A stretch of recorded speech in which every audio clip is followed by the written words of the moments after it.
Okay so let's start. तो आप लोगों को कोई प्रॉब्लम है लास्ट क्लासेस में जो हमने किया था? दम पाई, फॉर लूप, फंक्शंस।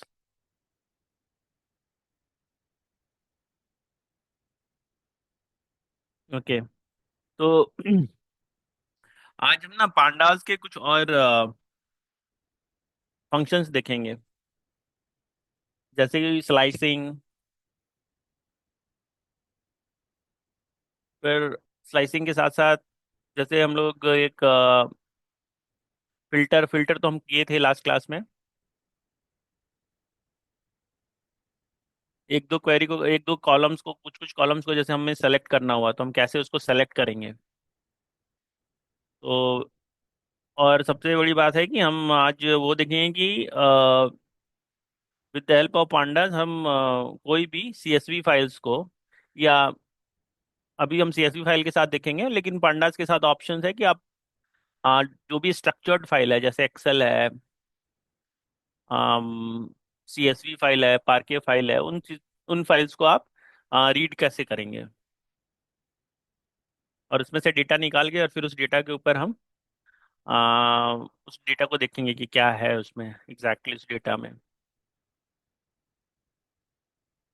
तो let me share my screen. और कोई भी क्वेश्चन हो तो आप please feel free to ask.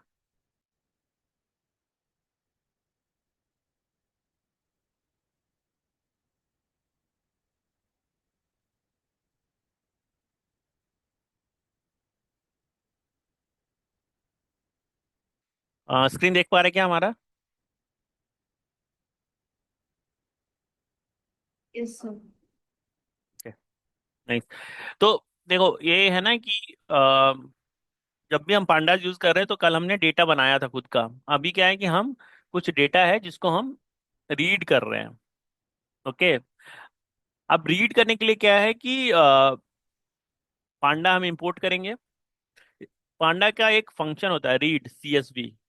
अगर ये मेरा सीएसवी फाइल है इसलिए मैंने रीड सीएसवी किया हुआ है यहाँ पे।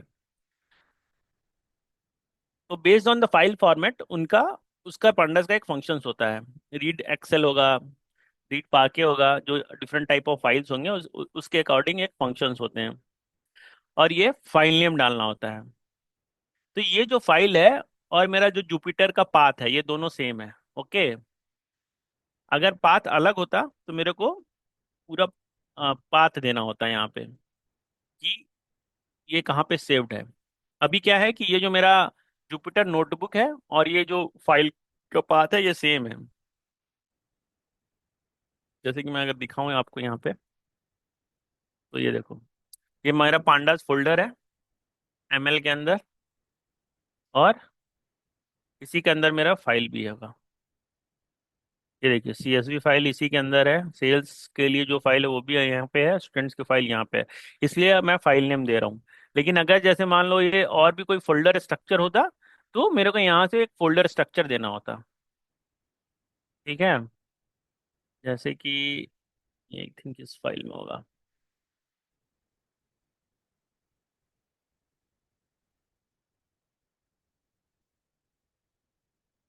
हम्म, ये देखिए ये कहीं और पाथ है मेरा।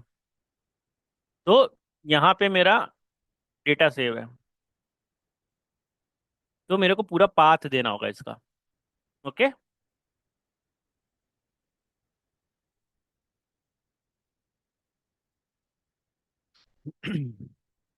तो वैसे ही मैंने 3 डेटा सेट लिया हुआ है, मैं आपको ये डेटा सेट शेयर कर दूंगा कि आप भी अपने एंड पे इसको एग्जीक्यूट करके देख सकें।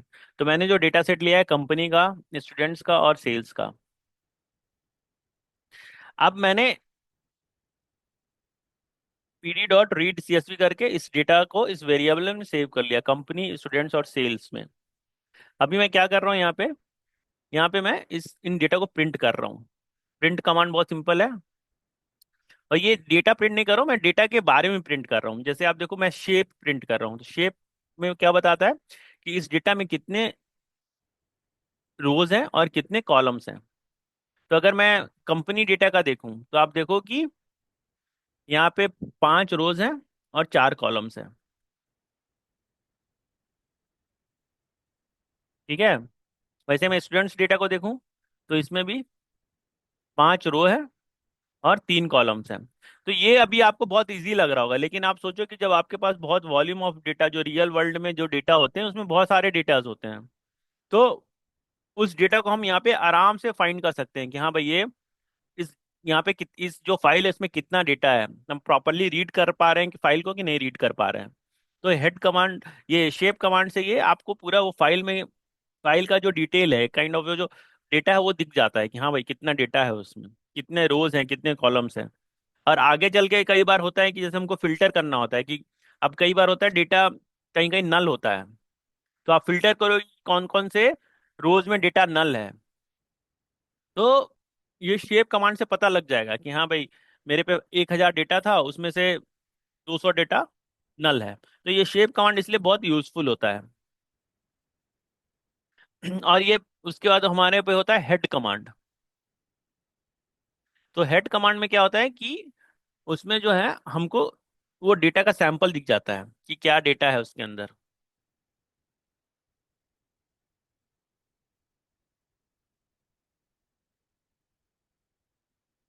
तो इसको मैंने रन किया, तो इसको रन करके ये कॉलम्स आ गए। ठीक है।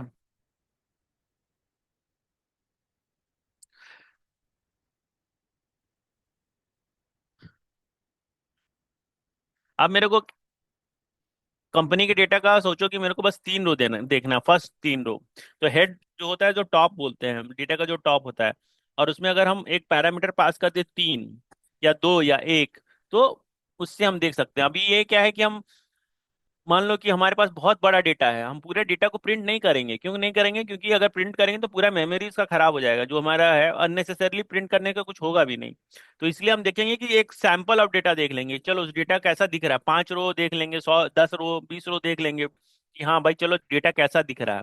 और उसके बाद हम उस डेटा को जान जाएंगे कि हाँ भाई उस डेटा का जो रो है, सॉरी कॉलम्स है, उसका क्या क्या क्या नेम्स है उसमें। ठीक है। तो उसके लिए हम हेड कमांड करके 2, 3, 5 भी कर सकते हैं। कई बार आप एसक्यूएल क्वेरी करते होगे तो उसमें टॉप लिखते होगे, टॉप 3, टॉप 1, पहला अगर देखना है आपको उस टेबल का पहला वैल्यू, तो टॉप यूज करते हैं। लेकिन पाइथन में हम हेड यूज करते हैं, तो वो जो डेटा फ्रेम का जो ऊपर का जो 3 है या जो भी नंबर हम पास करेंगे उतना वो दिखा देगा मेरे को। अब एक बार हम हेड कर लेंगे तो हमें पता लग जाएगा कि उस डेटा में क्या क्या कॉलम्स हैं। अब क्या होता है कि बेस्ड ऑन हमारा नीड कि हम कोई कॉलम, कुछ ही कॉलम को हम सेलेक्ट करना चाहते हैं, कुछ कॉलम हम सोचते हैं कि उसका यूज नहीं है। तो जो कॉलम हम यूज करना चाहते हैं उसको हम कंपनी के साथ, जो भी डेटा सेट है उसके साथ स्क्वायर ब्रैकेट में और कॉलम्स नेम लिख देते हैं। ठीक है।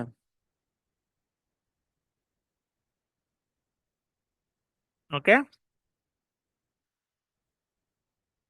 तो यहाँ पे देखो display is same like print, जो डिस्प्ले है ना वो प्रिंट के जैसा ही है, वो आपको दिखा देता है डेटा। अब कई बार होता है कि मेरे को रो सेलेक्ट करना है, जैसे 5th रो से। अभी तो हेड का क्या है कि वो टॉप का 3 देगा, लेकिन अब मेरे को टॉप 3 नहीं चाहिए, मेरे को बीच का 4, 5 रो चाहिए। तो उसके लिए हम आईलॉक देंगे। तो वो आईलॉक एक कमांड, एक फंक्शन होता है जो डेटा फ्रेम का पार्ट होता है। ओके। तो वो उसके थ्रू हम नंबर ऑफ रोज पास करेंगे, कौन से रो से कौन से रो तक हम मेरे को डेटा चाहिए। तो वो डेटा हम डिस्प्ले देख सकते हैं। फिर ये तो हमने कल देखा ही था कि पांडास में कैसे हम डेटा सेट के ऊपर, डेटा फ्रेम के ऊपर हम कैसे फिल्टर कर सकते हैं, ऑपरेशंस लगा सकते हैं। तो ये हमने ऑपरेशंस लगा लिया है। इसको एग्जीक्यूट करेंगे तो मेरे को अभी वैसे ही 3 रो, एक ये कंपनी में 2 कॉलम्स दिखेंगे। कंपनी डेटा सेट के पहले मतलब 3 0 रो हट जाएगा, मैं पहला रो हट के दूसरा, तीसरा, चौथा रो दिखेगा। और वैसे ही हम एज फिल्टर कर लेंगे यहाँ पे।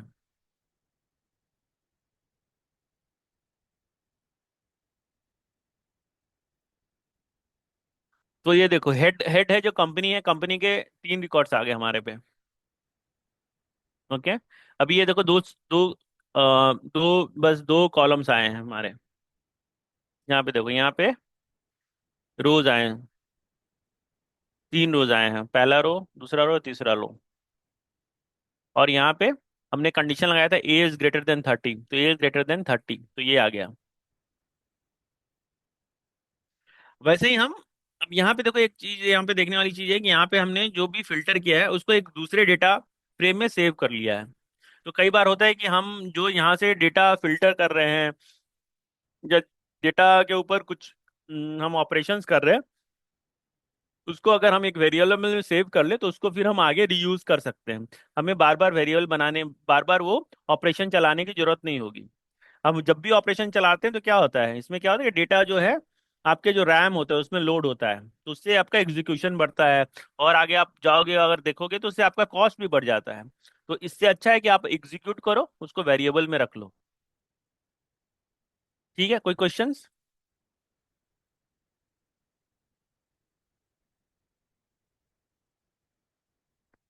ऑलराइट। कोई क्वेश्चन हो तो बताओ, बहुत इंटरेक्टिव क्लास बनाओगे आप भी, अच्छे से समझोगे। तो क्वेश्चंस है तो पूछो। और ऐसा नहीं है कोई भी क्वेश्चन अच्छा खराब कुछ नहीं होता, क्वेश्चंस क्वेश्चंस होते हैं। ठीक है, तो क्वेश्चन पूछने में कोई भी हिचकिचाना नहीं है, जो भी मन में आए पूछो आप। सर डिस्प्ले और प्रिंट के मतलब दोनों यूज कर सकते हैं ना? राइट अगर राइट। हम डिस्प्ले की जगह प्रिंट यूज कर ले तो कुछ ऐसा कुछ डिफरेंस है?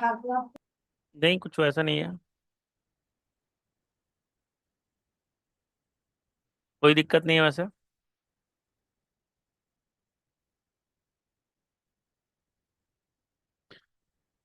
कोई दिक्कत नहीं है, आप वो भी यूज कर सकते हैं। ठीक है। जैसे मैंने यहाँ पे देखो दूसरा बनाया हुआ है, तो उसमें मैंने प्रिंट भी यूज किया हुआ है, तो ऐसा कुछ नहीं, आप प्रिंट भी यूज कर सकते हैं, डिस्प्ले भी यूज कर सकते हैं।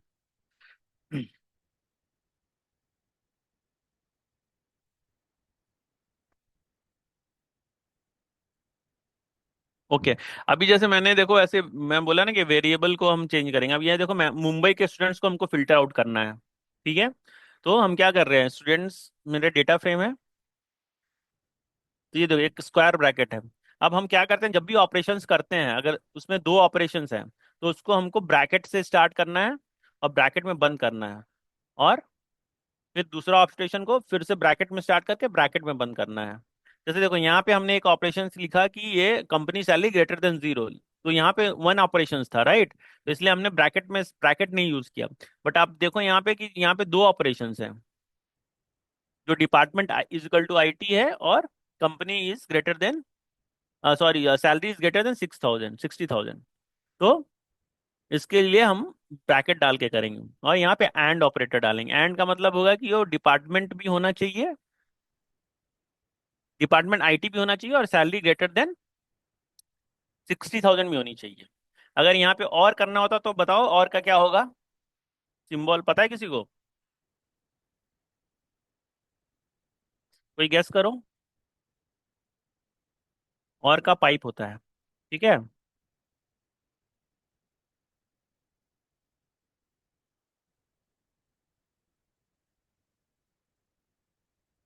तो ये देखो, इसमें देखो यहाँ पे मैंने और लगाया, तो या तो डिपार्टमेंट उसका आईटी है, या फिर salary greater than 6,000, greater than equal to 6,000।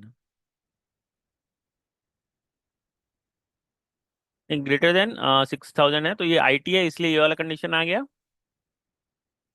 इसमें सैलरी ग्रेटर देन 60,000 है, तो यहाँ पे 70,000 आ गया। और यहाँ पे दोनों ही आ गए। और यहाँ पे अगर एंड कर दे तो देखो क्या होता है।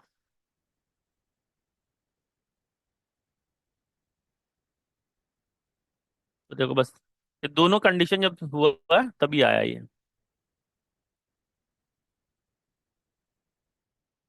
ठीक है। और एक बेसिक सा है कि ये आप लोग को पता ही होगा कि जब भी आप कुछ वेरिएबल दो तो एक मीनिंगफुल वेरिएबल दो, उससे क्या होगा ना कि अगर आप आगे डेवलपमेंट कर रहे हो ना, तो आपको ध्यान रहेगा कि हाँ भाई, हम ये क्या ऑपरेशंस किए हैं। जैसे यहाँ पे देखो, आईटी दे दिया इसने, हाई दे दिया, तो एक पता लग गया कि हाँ ये आईटी डिपार्टमेंट है जिसका सैलरी थोड़ा ज्यादा है, हाई है।